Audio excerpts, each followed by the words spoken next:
So our next speaker is Angela Lee. Angela is from HKS in US, but she's around this region all the time. I seem to see her everywhere. And she's topic today is on translational research into practical design solutions, so research-based design. So which actually is very much in line with what we've been discussing in healthcare about evidence-based healthcare, evidence-based practices. So Angela, thank you.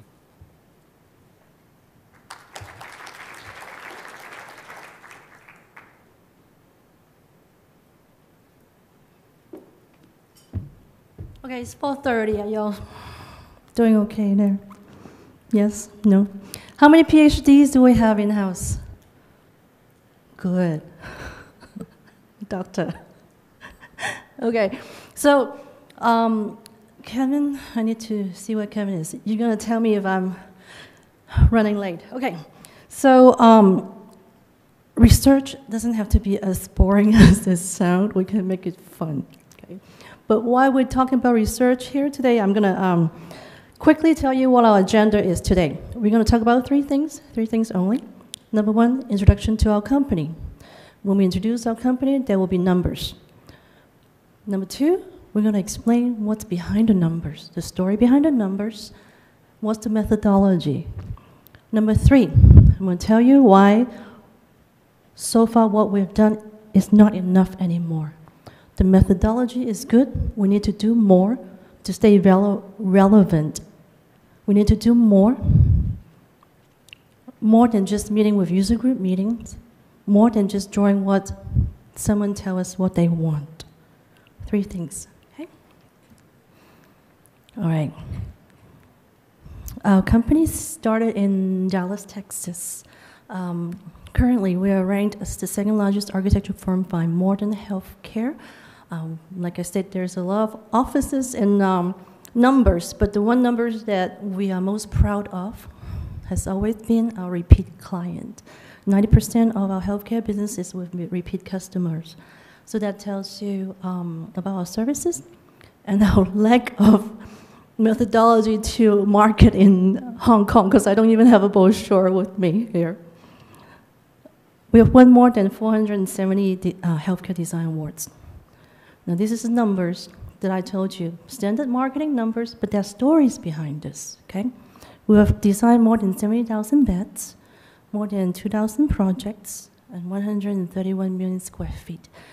And tomorrow, if you ask me to design a house, I wouldn't know how to do it. But for 21 years, I've designed and laid out hospitals. We're one firm. Our LA office will help our New York office or Singapore office. We're not cost center. Why is this important? Because when we talk about research, there are knowledge, and the knowledge needs to be shared between offices. And not having cost centers is important. That means our 27, 28 offices are not competing against ourselves. Some of our latest project in Singapore and US, this is a competition. We are not the designer, but we're the medical planner for Melbourne Children's Hospital. I think our friends are here on billet list. Hi. Proper credit, okay? Those are the architects back there. Ahuja, on this project, we provide full services. This is in the US. And this are some of the concept design in progress. This is actually a project in Shanghai that we're designing. So let's talk about design and concept and what we did traditionally to back up our numbers, the awards and the number of beds that we did. When we first start designing, what do we do? As far as medical planning, we set up user group, make sure we're meeting with the right people, learn from their knowledge, right? That's what we did 21 years ago when I started. User group meeting. But there is a disadvantage. When you set up user group meeting by department, they think about the department. And they will give you a wish list, and this is what we want. And usually, it's bigger than what they have now, right? All the planners know that. So it's going to get bigger and bigger and bigger. And then we have our block plans. Surgeries was to go this way, imaging wanted to go this way, and at the end, nobody wins. We lost the corridor. So the CEO has to come in and say, no, you cannot have this, you cannot have that. But that's the traditional way of meeting with users. Then we thought, okay, is there any way we can stop this fighting? So we still meet with users. I'm really talking about when I started 20 years ago. We come up with another method, is to look at process, okay? So besides department user group meetings, we set up task force. Task force for patient flow, task force for materials, for staff. So when you talk about task force for patient, you kind of have to force emergency has to talk to OT, has to talk to imaging, then they have to talk to ICU to go through the entire process. It asks them to work together. Then about 5 or 6 years ago, we implemented a lean process. The Toyota lean process is still about processes, but we collect information of their process and then go in and help them reduce waste. How can we cut step? Still about process, and that's where we were. What we found is that, what is the problem here? We're always collecting information from someone. We add a little bit of creativity, and then we're done. Yes, I saw some people had. What's the problem? The problem was, as consultant, we're not taking a lot of accountability, right? Because I'm blaming myself right here, can say, well, we draw this, 3 years later it's wrong. Why? Because the users tell me that. Okay. Our client now is looking way beyond that. They do not want us to point fingers back at them, and we should not be. So what they're asking for is to add value. Okay. And that's when we start looking into research. Because there's evidence, there are facts that support our design solution. It's not just, I draw it because they told me to. We're one of the first design firms that has our in-house research department. We have our own PhD. You might have known, Dr. Delaney will know Dr. Pati and Dr. Ipali. Just nominated as the top 10 influential people in the US as far as hospital planning. So this is what I was talking about. Traditional way is no longer enough. How can we provide more value? How can we look at research and evidence and apply to our design? Good design is good business. Good research is also good business.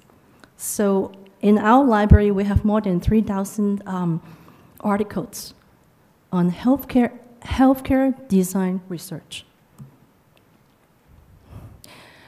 And by the way, our research department is a not-for-profit organization. So if you're interested, I can give you the website. You can look at any of the articles, all 3,000 of them.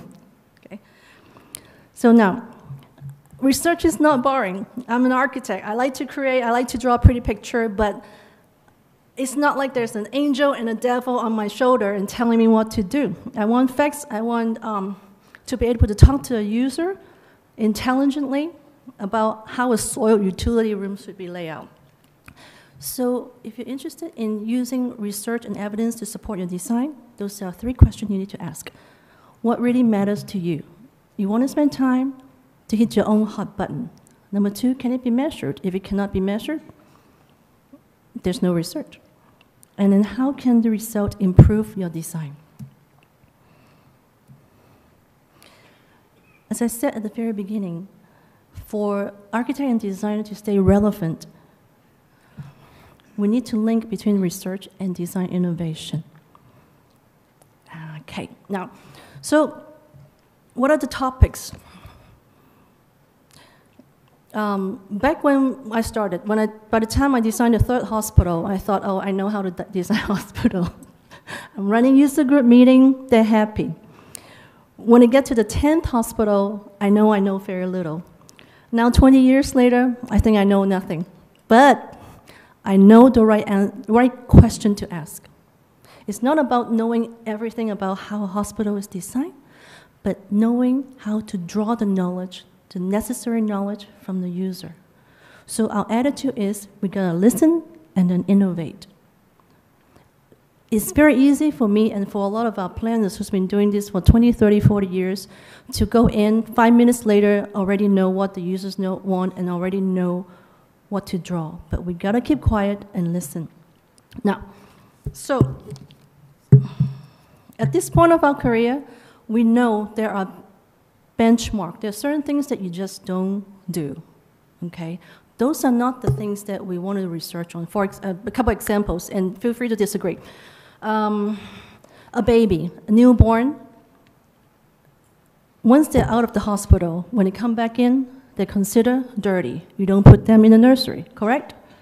That's a benchmark. I'm not going to do research on that. That's not a big question mark to me. In a medication room, where do you want to put your Pyxis machine? You want to open the door, and the Pyxis is right there, not way back in the back of the wall because that's where the nurses have to have access fast. Soil utility, counter, sink, hopper, and then you want to clean the bedpan, hang it, but don't hang it above the counter, and then you're done with the workflow. So I see those as benchmark of design. Okay, but there's a whole lot of gray areas about it where we can study more. And these are some of the topics that we're looking at.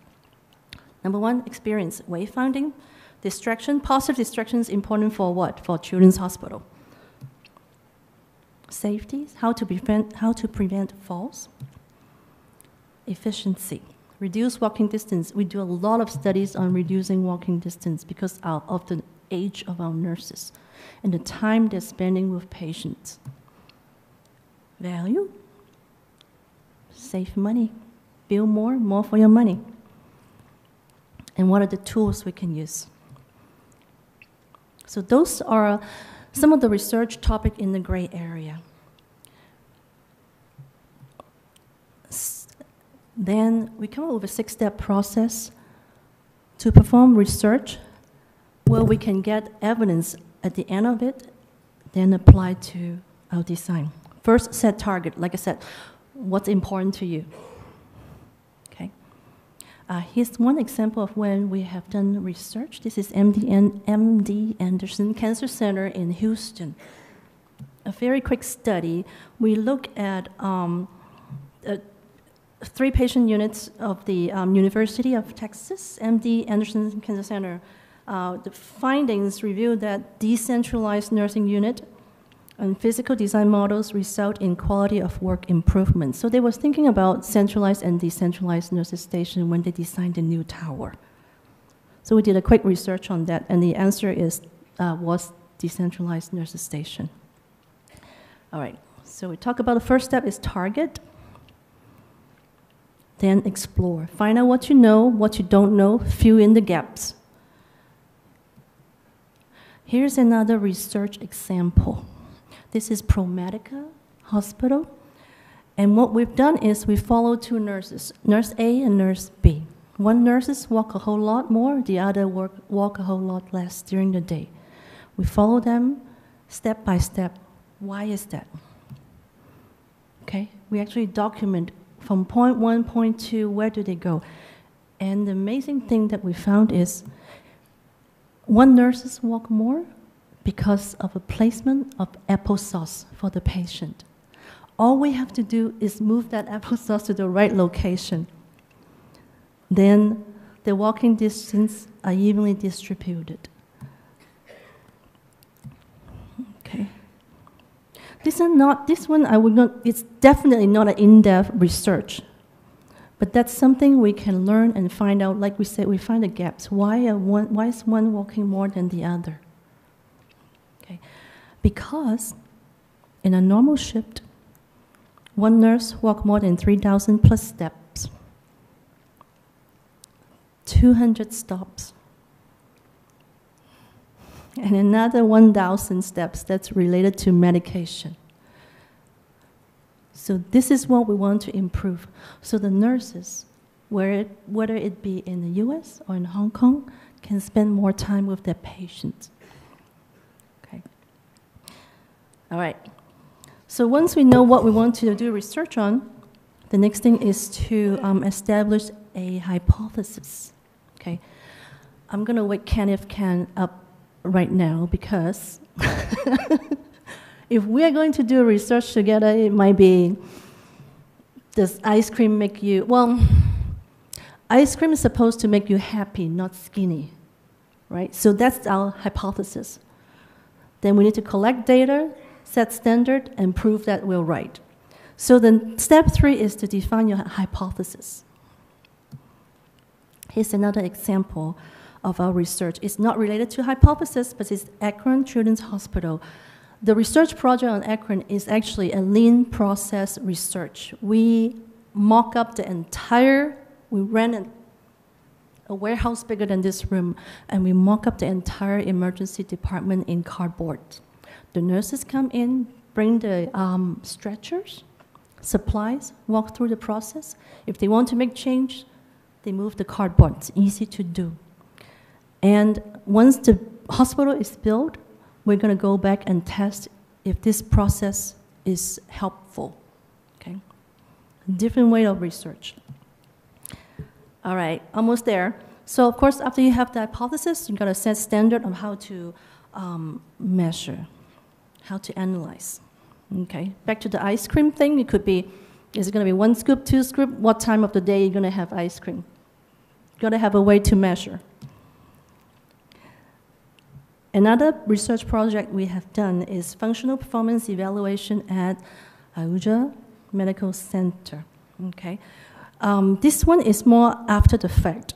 So after it's built, we go back and check if the design decisions made early on. Every design decision is a hypothesis anyway. If the design decisions made is actually applied, and if our assumption is correct. Okay, so those are some of the study we've done, and that's the interior of the hospital. All right, so we have hypothesis, we establish a way to measure, then we monitor during construction. Make sure it's built the way we design. Then that's when we can measure. A couple of example is, we have this, Kevin's here, we have this neural architecture age design conference early on. So we are doing some research study on aged care. How neuroscience, the study of aging brain, can help us design better hospital for the elderly, which is very important in this part of the world, Singapore, Hong Kong. So that's another research project. And the last step is to test. Self-explanatory. So Dr. Pati and myself done a research project in Texoma Medical Center. And sometimes the research project is successful, ours is inconclusive. So it's like making souffle. It's the same ingredients. Sometimes it rises, sometimes it doesn't work. So all we have to do is try again. Okay. So I hope I didn't bore you to death, but remember the point is we've traditionally designed hospital a certain way. Get knowledge from a user, we analyze it, add some creativity, but we think it's not enough, and that's a trend. Because more and more of our customer and our client is asking, so how do you prove it? You're saying this is a good design solution. What's the evidence? And we have to support it. And we cannot point fingers back at the users and say, I draw this because you said so. And that's how we bring value to our customer. Are we good? 2 minutes? All right. Thank you.